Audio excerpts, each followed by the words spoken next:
Get her out of here now! Major Richards grabbed Captain Nova Sterling's arm, trying to pull her away from the nuclear device. She's just a woman. She'll crack under pressure and get us all killed. Nova calmly removed his hand from her arm and knelt beside the bomb. The timer showed 47 seconds. Her hands bore the scars of her profession, thin white lines from wire cuts, a burn mark from a timer that had run too close to zero. Each scar told a story of lives saved, of families who went home safely because she refused to let fear make decisions for her. "Sir," she said without looking up, "I've disarmed 847 explosive devices in my career. I've saved over 3,000 lives. What's your record besides doubting me?" The room fell silent, except for the electronic beeping. 46, 45, 44. What happened next would shatter every assumption about women in combat forever. From which part of the world are you watching this story unfold? If moments like these give you chills, you're about to witness something incredible. But first, you need to understand how Nova got to this moment.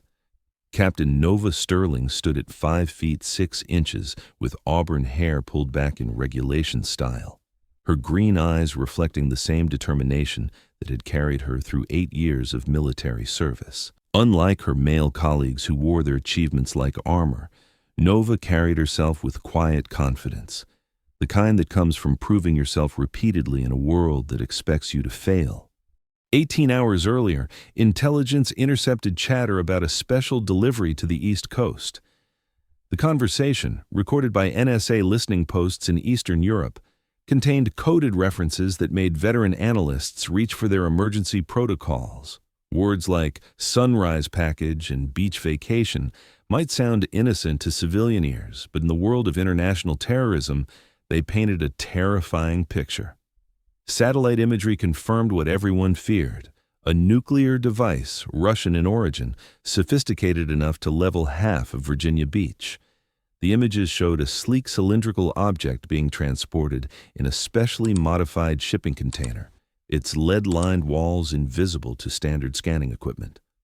Only the most advanced thermal imaging had detected the telltale heat signature of enriched uranium. The call went out to Fort Monroe's Explosive Ordnance Disposal Unit at 0347 hours, EOD, the last line of defense between civilization and catastrophe. These were the specialists who walked toward danger when everyone else ran away, the men and women who stared death in the face and diffused it with steady hands and steadier nerves. Major Richards had been clear from the beginning.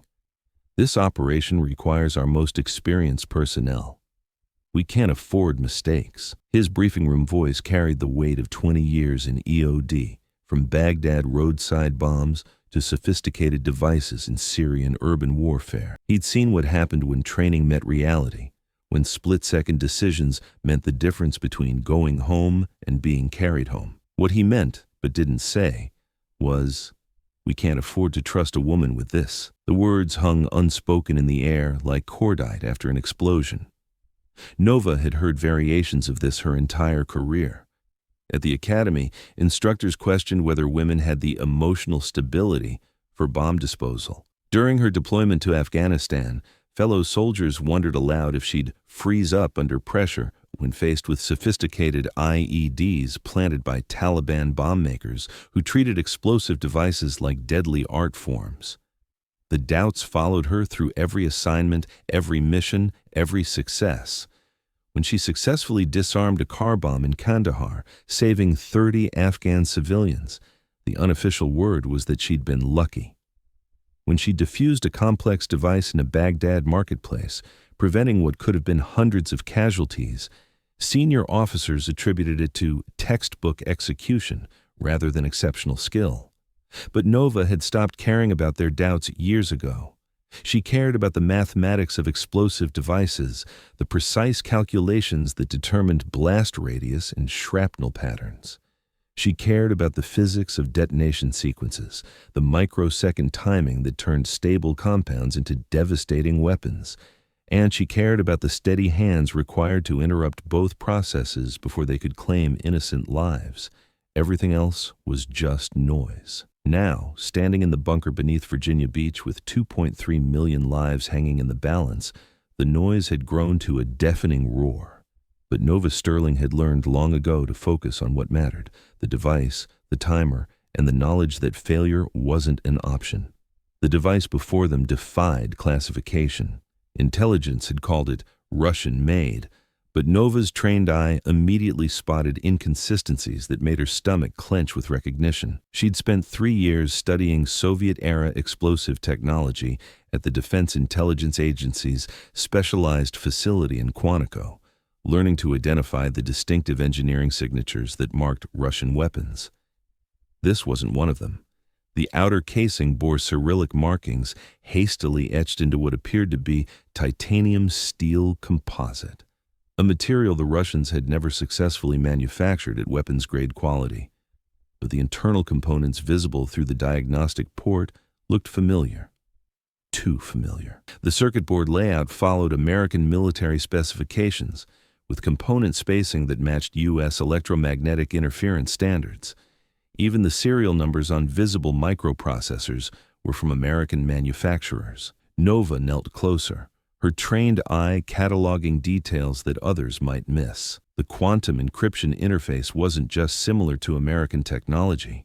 It was identical to the Mark VII system she'd worked with during classified testing at Los Alamos. The cable routing patterns followed Department of Defense Standard 2847-C, a specification so classified that fewer than 50 people in the world had access to it. Her heart rate accelerated as the implications became clear. This wasn't a Russian weapon at all. It was an American weapon disguised to look Russian. "Sir," she said to Colonel Morrison, who stood watching from across the room with an expression she couldn't quite read, "this isn't standard Russian technology." Morrison's jaw tightened almost imperceptibly, a muscle twitch that Nova might have missed if she hadn't been watching his face carefully. His hands, she noticed, were clenched behind his back, the posture of a man fighting internal tension. "What makes you say that?" he asked, his voice carefully controlled. Nova pointed to the visible components. The quantum encryption interface uses frequency signatures that are proprietary to U.S. defense contractors. The cable routing patterns follow our specifications, not theirs. And this titanium composite, the Russians have never successfully produced it at this grade. She paused, studying Morrison's reaction. "Colonel, these components bear manufacturing marks from Raytheon and Lockheed Martin. American companies." A silence fell over the bunker that had nothing to do with respect for the nuclear device. The 20 officers present exchanged glances that ranged from confusion to dawning horror. Nova had just suggested something that should have been impossible: that American technology had been used to build a weapon now threatening an American city. The implications were staggering. If this was American technology, then someone within the defense establishment had either sold it to foreign agents or, even worse, was using it against their own people. The chain of custody for components this classified was ironclad. Every piece could be traced back to its origin, its handlers, its ultimate destination. Major Richard stepped forward, his face pale. "Sterling, are you absolutely certain about this analysis?" Nova examined the device again, this time using a small diagnostic tool from her kit. The readout confirmed what her eyes had already told her. "Sir, I'm certain. This device incorporates technology from our most classified weapons programs. The quantum encryption alone represents decades of American research." "Sterling," Major Richard said sharply, "you're here to disarm the device, not play detective." But Nova was already connecting pieces that others couldn't see, or chose not to see. If American technology was being used in a nuclear device targeting an American city, then the operation was either a false flag or the result of the most catastrophic security breach in modern history. Either way, the implications reached far beyond the immediate threat. 47 minutes. The timer had been counting down since the device activated at dawn. Washington's nuclear specialists were en route, but traffic fleeing the city had turned highways into parking lots.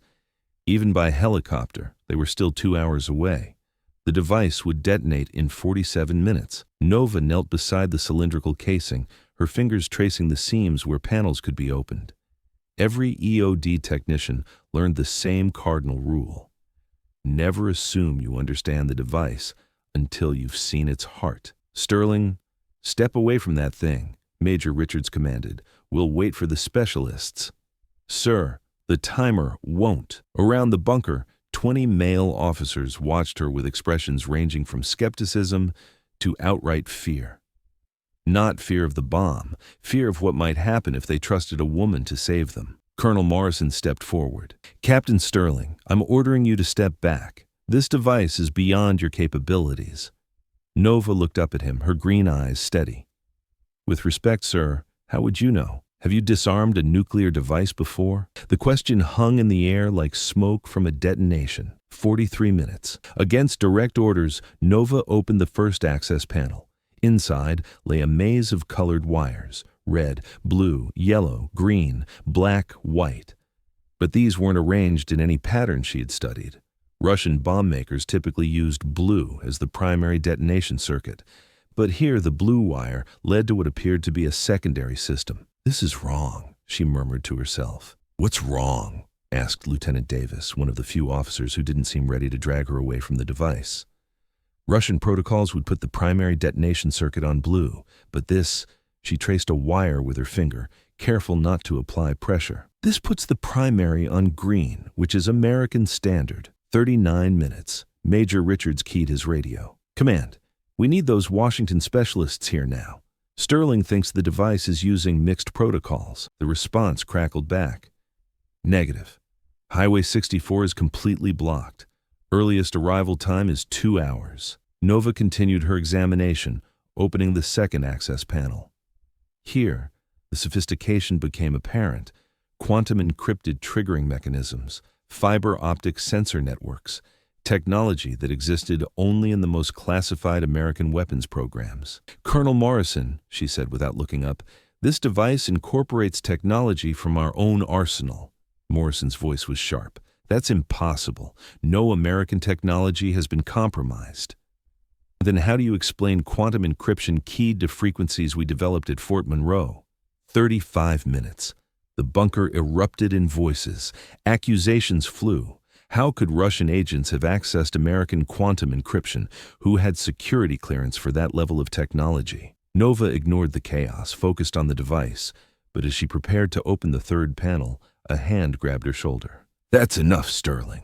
She looked up to see Colonel Morrison standing over her, his face pale but determined. In his other hand, he held a service pistol. "Sir?" Nova's voice remained calm, but her mind raced. "What are you doing?" "Something I should have done the moment you started asking questions." The bunker fell silent. 20 officers stared at their commanding officer holding a weapon on the woman trying to save their city. "You built this," Nova said. It wasn't a question. Morrison's laugh was bitter. "I supervised the construction of 3 identical devices. This one was supposed to be tested in the Nevada desert, but certain elements in the Pentagon decided Virginia Beach would make a more convincing demonstration." 32 minutes. "Demonstration of what?" Major Richards demanded. "Of what happens when we let women into combat roles. When we trust critical national security to people who aren't mentally equipped for the pressure." Morrison's eyes never left Nova. This was supposed to fail. She was supposed to crack under pressure, prove that women don't belong in EOD. The scope of the betrayal hit the bunker like a shock wave. This wasn't foreign terrorism. This was a false flag operation designed to discredit women in the military. And 2.3 million people were about to die to make the point. 29 minutes. Nova looked around the bunker at faces filled with horror and rage. The fluorescent lights cast harsh shadows across features twisted by betrayal and disbelief. These were career military officers, men who had dedicated their lives to protecting American citizens, now confronting the reality that one of their own had orchestrated an attack on those same citizens. Morrison kept his weapon trained on her, but she could see his hand shaking. Not from fear, but from the internal conflict tearing him apart. He was military through and through, trained from his earliest days never to harm fellow soldiers. The weight of pointing a weapon at a subordinate officer, at a woman who had served with distinction for 8 years, was eating him alive from the inside. The tremor in his gun hand revealed the human being beneath the conspirator's facade. This wasn't a cold-blooded killer or a foreign agent programmed for destruction. This was a career officer who had convinced himself that betraying everything he stood for was somehow patriotic, that destroying a city was acceptable collateral damage in a larger ideological war. "Colonel," she said gently, her voice carrying the calm authority that had gotten her through countless dangerous situations, "you don't want to do this." Morrison's eyes flickered with something that might have been doubt. For a moment the weapon wavered in his grip. "You don't understand," he replied, his voice cracking slightly. "If you disarm this device, if you succeed where you were designed to fail, it proves them right. It proves women can handle the ultimate pressure. It changes everything we've built." Nova studied his face, reading the conflict written in every line and shadow. "And if I don't? 2.3 million people die. Acceptable losses for the greater good of military readiness." The words came out like a rehearsed speech, but his tone suggested he'd repeated them to himself countless times, trying to make them sound reasonable. Nova stared at him, seeing not just a traitor, but a man who had lost his way so completely that mass murder seemed logical. "Sir, those aren't acceptable losses. They're innocent people. Families with children who woke up this morning thinking about school and work and weekend plans. Elderly couples who survived wars and built lives together.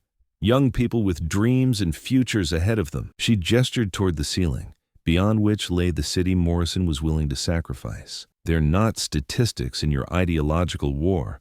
They're human beings who deserve to live." Morrison's face contorted with anger and desperation. "You think this is about ideology? This is about survival, about maintaining the military effectiveness that keeps this country safe? Women in combat roles compromise unit cohesion, create emotional complications, introduce variables that get people killed, like the variables that led you to build a nuclear device and aim it at your own people." Nova's response was quiet, but cutting. She turned back to the device, ignoring the weapon pointed at her back. "I'm going to disarm this bomb. You can shoot me if you want, but I don't think you will." "Why not?" Nova opened the third access panel, revealing the device's core. "Because you're still a soldier, and soldiers protect people." 26 minutes. The core was beautiful in its complexity, a masterpiece of engineering that represented the pinnacle of human technological achievement, twisted into an instrument of mass destruction. 3 primary circuits, each capable of triggering detonation, were arranged in a perfect triangle around the nuclear material. The plutonium core gleamed with an almost ethereal light, its polished surface reflecting the bunker's harsh fluorescent illumination. Traditional EOD wisdom, drilled into every specialist during months of grueling training, said to cut the red wire. It was almost always the primary detonation circuit in conventional devices. The rule had saved countless lives over decades of bomb disposal operations, from World War II through modern conflicts in Iraq and Afghanistan. But Nova could see this device was designed by someone who knew traditional wisdom intimately. Someone who understood exactly how EOD specialists thought, how they approached problems, what assumptions they made under pressure. The red wire was a decoy, elegant, obvious, and absolutely lethal to anyone who followed standard protocols. 22 minutes. Behind her, she heard Morrison's pistol click as he engaged the safety and holstered it. Whatever internal conflict had raged in his mind during the past few minutes, the soldier in him had finally won over the conspirator. The sound of the weapon being secured was like a weight lifting from the bunker's oppressive atmosphere. "Talk me through it," he said quietly, his voice carrying none of the earlier desperation. Nova glanced back, surprised by the sudden shift in his demeanor. The man who had held a gun on her moments before now stood like the career officer he'd been for 3 decades, shoulders squared, jaw set, ready to face whatever consequences awaited him. "Sir?" she asked, uncertainty creeping into her voice. "If you're going to save my city, our city, I want to understand how." His admission carried the weight of a man coming to terms with the magnitude of his betrayal. "I helped design this thing. Maybe I can help you tear it apart." Nova nodded slowly, recognizing the gesture for what it was. Not absolution, but a desperate attempt at redemption. She pointed to the 3 circuits with a steady finger. "Red wire is the obvious choice. Too obvious for a device this sophisticated. Green wire feeds directly to the quantum encryption system. If I cut it, the encryption fails and triggers a fail-safe detonation designed to prevent tampering. Her finger traced the path of the blue wire through the device's intricate maze of components. Blue connects to what appears to be a secondary system, but the current flow patterns suggest it's actually the primary circuit disguised as backup. Cut blue, and the device should shut down completely. 19 minutes. Morrison studied the device with the eye of someone intimately familiar with its construction. "You're sure about the blue wire?" Nova met his eyes directly, her green gaze steady and unwavering. "I'm sure, sir." But even as she said it, doubt crept into her mind. This device had been designed to fool her. What if her analysis was wrong? What if the obvious answer, red wire, was actually correct and blue was the real trap? The bunker door burst open and Nova's heart nearly stopped. "Nova!" Her father, Colonel Michael Sterling, strode into the room with 2 MP escorts. His weathered face was tight with worry and determination. "Dad?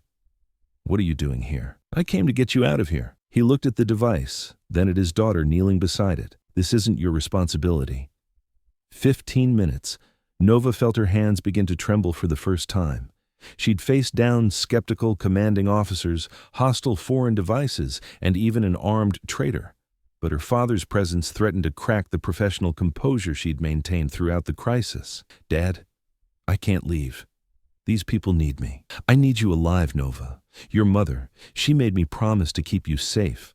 When she was dying, her last words were, 'Protect our little girl. I've failed at everything else, but I won't fail at that.'" Nova's eyes filled with tears she refused to let fall. "Mom didn't die so I could live in fear, Dad. She died believing I could be anything, do anything.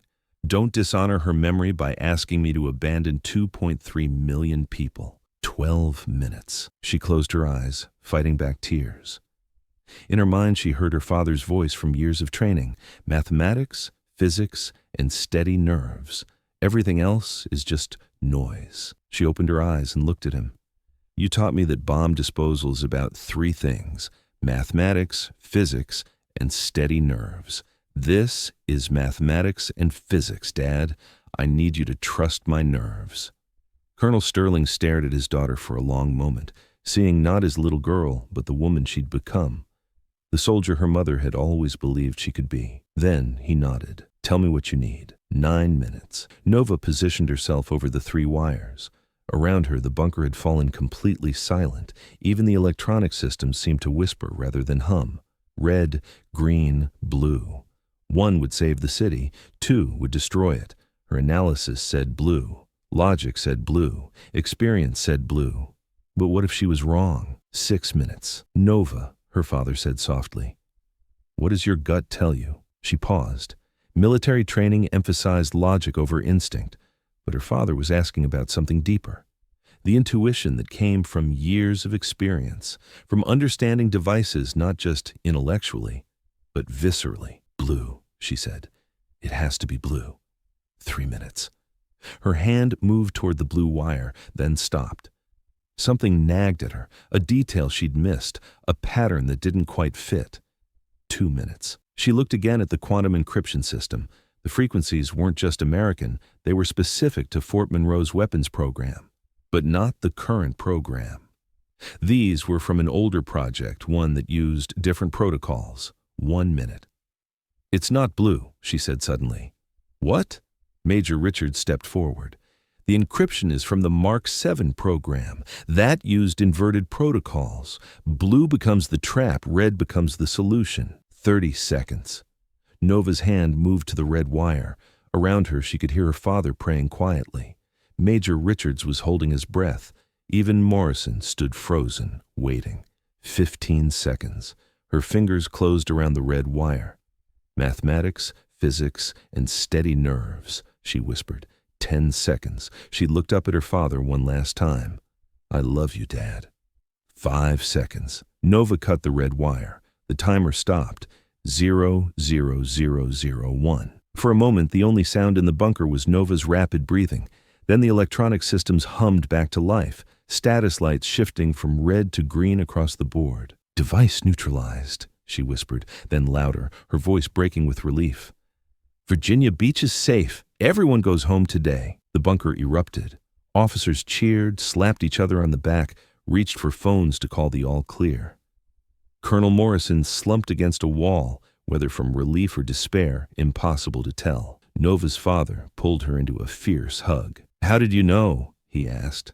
"You taught me to trust the mathematics," she replied, "but also to trust the instinct that comes from understanding the mathematics. And Mom, she always said sterling women don't give up." Major Richards approached, and to everyone's surprise, he was the first to salute. His hand trembled as he raised it to his forehead. "Captain Sterling," he said, his voice thick with emotion, "I was wrong about everything.